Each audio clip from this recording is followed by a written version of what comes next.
Hello students, स्वागत है आप सभी का हमारे YouTube channel Rupam Arya education for you पर। बच्चों, मैंने अपने पिछले वीडियो में इन फॉर्मल लेटर्स को लिखना बताया था। आज हम लोग फॉर्मल लेटर्स के विषय में अध्ययन करेंगे। फॉर्मल लेटर्स, जो आपका फॉर्मल लेटर्स होता है, ये फॉर्मल लेटर्स ऑफिशियल लेटर होता है, यानी किसी ऑफिस में आप देते हैं इसे किसी अधिकारी को, अथवा कोई बिजनेस आप करते हैं तो ये बिजनेस लेटर होता है। ओके, ये ऑफिशियल और बिजनेस लेटर इस फॉर्मल लेटर्स के अंतर्गत आते हैं। आज हम लोग इसी के विषय में अध्ययन करेंगे कि फॉर्मल लेटर्स किस तरह से लिखा जाता है। ओके, तो आइए हम शुरुआत करते हैं कि इसको कैसे लिखेंगे, इसका फॉर्मेट क्या होगा। यहाँ पर मैं इसका फॉर्मेट बना देता हूँ, आप इसे देख सकते हैं। बस ये केवल आपको समझने के लिए है बच्चों। और इसका ये मिड पॉइंट है, इस भाग को हम LHS कह लेंगे, यानी लेफ्ट हैंड साइड, और इस भाग को हम RHS कह लेंगे, यानी राइट हैंड साइड। ओके, तो हम शुरुआत करते हैं। यहाँ पर मैंने एक क्वेश्चन लिख रखा है फॉर्मल लेटर्स का। आप इस लेटर को आप देखिए कि you are Alok Mishra living at 110 Vishnupuri colony, Gonda. Write a letter to the SP, Gonda, complaining against the rising incidents of chain snatching and pick pocketing in your area और इन योर कॉलोनी। यानी इसमें पूरा चीज़ दिया हुआ है कि आप आलोक मिश्रा हैं, आपके मकान का नंबर 110 है, विष्णुपुरी कॉलोनी में रहते हैं आप, और आपको SP गोंडा को एक पत्र लिखना है, और उसमें आपको एक शिकायती पत्र है, ये कंप्लेनिंग लेटर्स है। और इस लेटर में आपको लिखना है कि आपके एरिया या कॉलोनी में चैन स्नैचिंग की और पिक पॉकेटिंग की, माने चैन छीन करके लोग भाग जाते हैं और जेब कतरने की समस्या आ गई है। आप इसकी शिकायत करते हुए SP को एक पत्र लिखेंगे। तो यह एक प्रकार से कंप्लेनिंग लेटर्स है, शिकायती पत्र है। फॉर्मल लेटर्स को हम कैसे लिखेंगे, इसका फॉर्मेट क्या होगा, इसके लिखने के क्या क्या स्टेप्स होंगे, वो मैंने बाएं तरफ में लिख रखा है कि जब आप लेटर लिखना शुरू करेंगे तब आप पहले देखेंगे कि लिखने वाला कौन है। सबसे पहले आप सेंडर्स का एड्रेस लिखेंगे। सेंडर्स के एड्रेस में सेंडर का नाम भी हो सकता है, यदि कोई पद वाला व्यक्ति है जिसका अपना डिजिग्नेशन है तो वह उसको लिख सकता है। और यदि आप आम नागरिक हैं, पब्लिक की तरफ से आप इसे लिखते हैं, सोशल इंटरेस्ट में इसको लिखते हैं, सामाजिक हित में लिखते हैं। मोस्टली इस तरह के जो लेटर्स होते हैं वो सामाजिक हित में ही लिखे जाते हैं। इनका मेन कंसर्न समाज से होता है, एक सामाजिक समस्या, या यूँ कहें कि ऐसी प्रॉब्लम जो समाज में से जुड़ी हुई होती है। तो पहले प्रश्न को हम समझते हैं। तो सबसे पहले सेंडर्स एड्रेस आपको लिखना होता है। अब आप प्रश्न पहले देखेंगे कि कहीं इसमें सेंडर्स का एड्रेस दिया हुआ है या नहीं दिया हुआ है। तो जब आप इसमें देखेंगे तो आप सेंडर्स का एड्रेस आपको मिल जाएगा। ओके, तो सेंडर्स एड्रेस आप क्या लिखेंगे, 110 विष्णुपुरी कॉलोनी, और फिर गोंडा आप लिख देंगे। ये ध्यान रखें कि जो आप पता लिखें ये 3 लाइन से ज़्यादा ना हो। ठीक, जब आप सेंडर्स का एड्रेस यहाँ लिख लेंगे कि 110 विष्णुपुरी कॉलोनी, गोंडा, इसके बाद में जो अगला आप लिखेंगे वो आप लिखेंगे डेट। ओके, जैसे डेट आज का आपको मान लीजिए 22 सितंबर है, तो आप ऐसे लिख करके 2020 लिख देंगे। ओके, अब डेट लिखने के बाद में बच्चों आप लिखेंगे designation and address of the addressee. जिसको आप पत्र लिखेंगे उसका आप पद लिख सकते हैं और पता लिख सकते हैं। तो आप देखिए इसमें किसको लिखना है, द SP गोंडा को लिखना है। तो आप इसमें यहाँ लिख देंगे, क्या लिखेंगे, टू। आप टू लिखें या न लिखें, आप लिख देंगे द SP गोंडा। ठीक है, तो इस प्रकार से आप सेंडर्स के बाद में डेट लिखेंगे और इसके बाद एड्रेसी यानी जिसको संबोधित किया जाएगा उसका आप नाम या पद नाम लिख देंगे। ओके, इतना लिखने के बाद में बच्चों जो फॉर्मल लेटर होता है इसमें एक पॉइंट आती है सब्जेक्ट, क्या आता है सब्जेक्ट, या इसको हम रेफरेंस भी कहते हैं, सब्जेक्ट या रेफरेंस कहते हैं, जिसका मतलब होता है विषय। तो इस विषय को आप इसी में आप पा जाएंगे कि किस विषय से संबंधित आपका लेटर है। तो आप पाएंगे कि complaint about rising incidents of chain snatching and pick pocketing.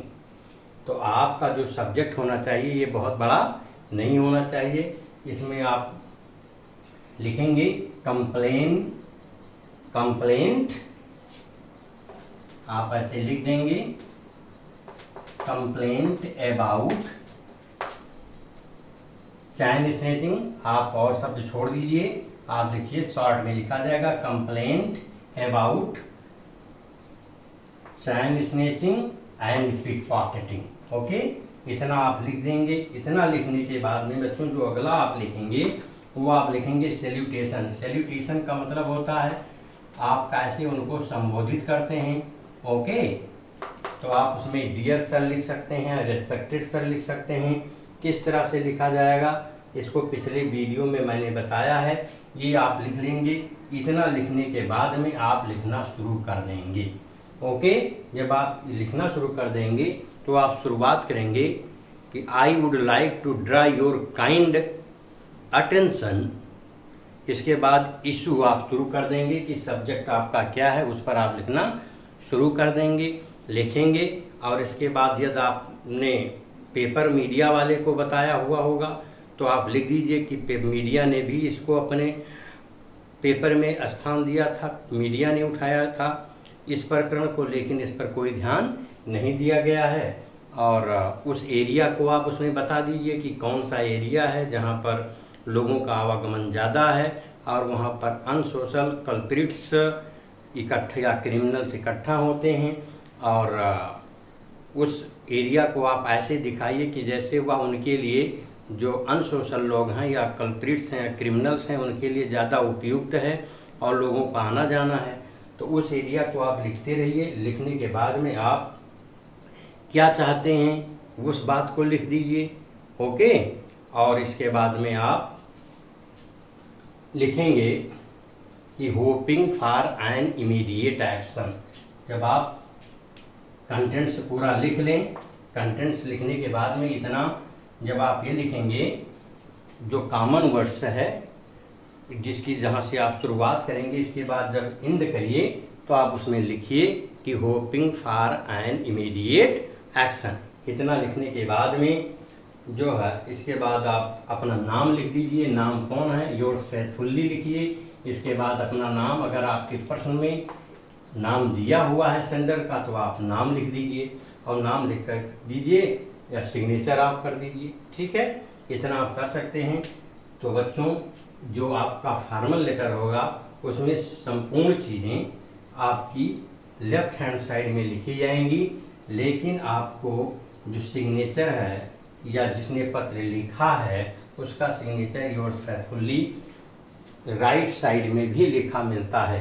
तो आप इसको इस तरफ भी लिख सकते हैं, उस तरफ भी लिख सकते हैं, लेकिन जो मॉडर्न समय में टेंडेंसी है इंग्लिश लेटर लिखने की वह विशेष करके लेफ्ट साइड में ही है। अब आइए इस लेटर को हम लोग लिखते हैं और लिखकर देखते हैं कि कैसे इसको लिखा जाएगा। ओके, तो आइए हम इसको लिखते हैं। आपको क्वेश्चन में ही मिलेगा कि आपको क्या लिखना है। तो आपके मकान का नंबर 110 और आपका विष्णुपुरी कॉलोनी गोंडा, ये आप लिखेंगे। ये सेंडर्स का एड्रेस हो गया। फिर आज का जो डेट हो गया आप लिख देंगे उसी के नीचे। इसके बाद जिसको लिखा जा रहा है उसका पद लिख सकते हैं और आप पता लिख देंगे। इसके बाद बच्चों सब्जेक्ट लिखेंगे, सब्जेक्ट थोड़ा हट करके लिखेंगे और जब आप जिसको लिखेंगे और जो लिखेगा उसका जो लिखने का ढंग हो बिल्कुल सीधे होना चाहिए, यानी ये बायरी नहीं करना चाहिए। और जब आप ये लिख लें तो सब्जेक्ट को थोड़ा उससे हट करके राइट में ले आएँ। फिर सब्जेक्ट लिखिए। सब्जेक्ट आपका पेपर में ही रहेगा कि आपको किस चीज़ पर लिखना है। तो इसमें है complaint about chain snatching and pick pocketing. ये आपका सब्जेक्ट हो गया यानी विषय, या आप रेफरेंस भी लिख सकते हो। इसके बाद में आप सैल्यूटेशन लिखेंगे, जिसमें आप लिखेंगे रिस्पेक्टेड सर लिख सकते हैं, डियर सर भी लिख सकते हैं। बस आर कैपिटल होना चाहिए और सर कैपिटल आपका होना चाहिए। ये याद रखें, आप अधिकारी को लिखते हैं तो आपकी भाषा बहुत ही मृदुल होनी चाहिए और पूरी बात इसमें आ जाना चाहिए। जो उद्देश्य है इसका लिखने का वह आपके लेटर में आना चाहिए। ओके, तो जब आप शुरुआत करेंगे किसी भी कंप्लेनिंग लेटर का, तो आप शुरुआत करेंगे I would like to draw your kind notice या काइंड अटेंशन टूवर्ड्स। इतना आप बच्चों सभी कंप्लेनिंग लेटर में लिखेंगे कि मैं आपका ध्यान आकृष्ट करना चाहूँगा। टूवर्ड्स माने की तरफ। अब इसके बाद किस प्रॉब्लम की ओर, समस्या की ओर आप ध्यान आकृष्ट करना चाहते हैं, उसको आप इसमें लिखते चले जाएंगे। तो आपने आपकी जो समस्या है, आपका लेटर है, वह चैन स्नैचिंग और पिक पॉकेटिंग की प्रॉब्लम से रिलेटेड है, तो आप लिखेंगे towards the rising incidents of chain snatching and pick pocketing in your colony या in your area during the past few days. यानी पिछले कुछ दिनों से आपकी जो एरिया है या कॉलोनी है उसमें पिक पॉकेटिंग और चैन स्नैचिंग की घटनाओं में पिछले कुछ दिनों से काफ़ी बढ़ोतरी हुई है। राइजिंग का मतलब है बढ़ोतरी होना। There is hardly any day where one such incident does not take place. यानी मुश्किल से कोई ही ऐसा दिन जाता है कि जब इस तरह की कोई घटना ना होती हो। ओके, फिर आगे बढ़ेंगे आप। The area near by the DSO office is dark and populated where culprits move freely and ran away after committing the crime। आप ये दिखाएंगे कि जो DSO यानी डिस्ट्रिक्ट सप्लाई ऑफिसर, जिला पूर्ति अधिकारी की जो ऑफिस है वो डार्क रहता है वहाँ पर शाम के समय, और बड़ा घना है, पॉपुलेटेड है, जहाँ पर ये अपराधी लोग स्वतंत्र रूप से घूमते हैं और क्राइम करके भाग जाते हैं। The press too has reported about it. और प्रेस ने भी इस मैटर को अपने पेपर में रिपोर्ट किया था, लेकिन but nothing has been done. लेकिन अभी तक कुछ नहीं किया गया है। ओके, तो इसका इफेक्ट क्या पड़ रहा है? The feeling of insecurity is growing among people passing from there. कि जो लोग हैं अगर वो उस जगह से पासिंग करते हैं, गुजरते हैं, तो उनके अंदर इनसिक्योरिटी माने असुरक्षा की भावना बढ़ती जा रही है। अब आप निवेदन क्या चाहते हैं, आप चाहते क्या हैं? I request to take so effective steps to nab the culprits so that the residents can move about without any sense of fear. यानी आप, इसलिए मैं आपसे निवेदन करता हूं कि आप इतना, सो मतलब यह इतना इफेक्टिव कदम उठाइए उन अपराधियों को धर पकड़ के लिए। नैप का मतलब अचानक पकड़ना, धर पकड़ के लिए, जिससे कि जो रेजिडेंट्स हैं, जो निवासी हैं इस मोहल्ले के, उनके अंदर वो बिना किसी भय की भावना से घूम सकें, जा सकें। Hoping for an immediate action. यानी आप फिर आगे उम्मीद करते हैं, यानी शीघ्र या त्वरित कार्यवाही की आशाओं के साथ में। इसके बाद आप कंक्लूड करेंगे योर फेथफुल्ली लिख करके, और आपको क्या नाम लिखना है। अगर पेपर में ये लिखा हुआ है नाम, तो सभी लोग वही नाम लिखेंगे। ओके बच्चों, तो इस प्रकार से आज हम लोगों ने फॉर्मल लेटर के अंतर्गत एक कंप्लेनिंग लेटर्स को लिखना सीखा है बच्चों। तो बच्चों, मेरा एक टेलीग्राम का चैनल है, और उस पर जब आप आर्या सर टाइप करेंगे तो आपको टेलीग्राम का चैनल आ जाएगा। आप उससे जुड़ जाइए और उसी पर आपको नोट्स और PDF संपूर्ण उपलब्ध रहेंगे। वहाँ से भी आप नोट बना सकते हैं। और यदि आप इस चैनल पर नए हों, आपने इसको अभी तक सब्सक्राइब न किया हो तो सब्सक्राइब कर लीजिए। और जो टेलीग्राम है मेरा चैनल का जो टेलीग्राम है उसका लिंक इस डिस्क्रिप्शन पर भी दिया जाएगा। आप उससे भी जा कर के देख सकते हैं और उस टेलीग्राम के चैनल को खोल सकते हैं।